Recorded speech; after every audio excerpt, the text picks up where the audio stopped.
There were clashes in Ukraine's Kherson region as activists sought to prevent the authorities repairing electricity transmission towers. The towers were blown up on November the 20th and 21st, cutting off Crimea from Ukrainian electricity supplies. Ukraine has continued to provide power to the peninsula since Russia annexed it last year. After negotiations, the activists, mostly Crimean Tatars and Ukrainian nationalists from the right sector movement, continued to blockade the towers and prevent repairs being made. On November the 23rd, around 3/4 of Crimea's population remained without power.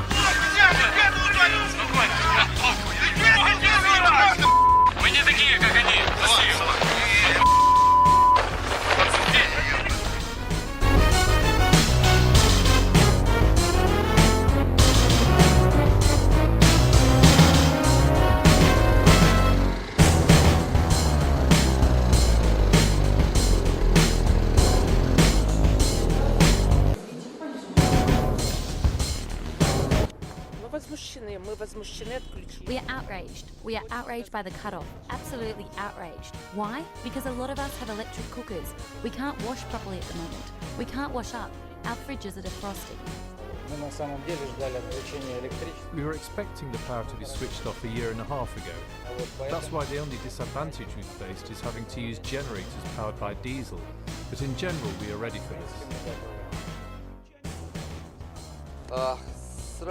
First of all, animals and fishes in the sea aquarium have died. After them, the animals in the exotic department will start to die. Then the refrigerators will be switched off and tons of meat for the lions will be spoiled.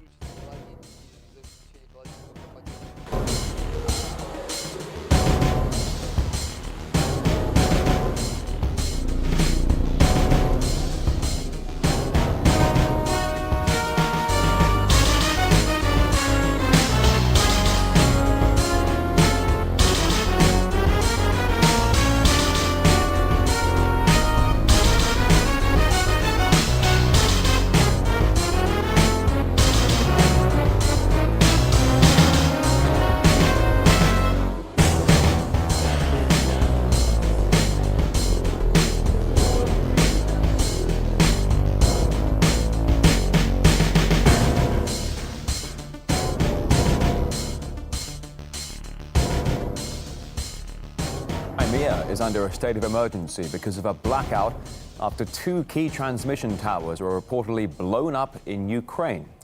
The Russian peninsula is being forced to use reserve diesel generators, meaning the most important infrastructure is still able to function. Well, the reports that the facilities sending power to Crimea were blown up deliberately appear to be borne out by the images showing the damage caused to the pylons. Now, earlier on Saturday, hundreds of activists, including the supporters of the radical right sector movement, gathered outside the Ministry of Internal Affairs in Kiev. They were demanding a full power blockade of Crimea. Currently, Crimea has to use old Ukrainian power lines to provide electricity, but Russian authorities are planning to build power lines connecting the peninsula by the end of this year.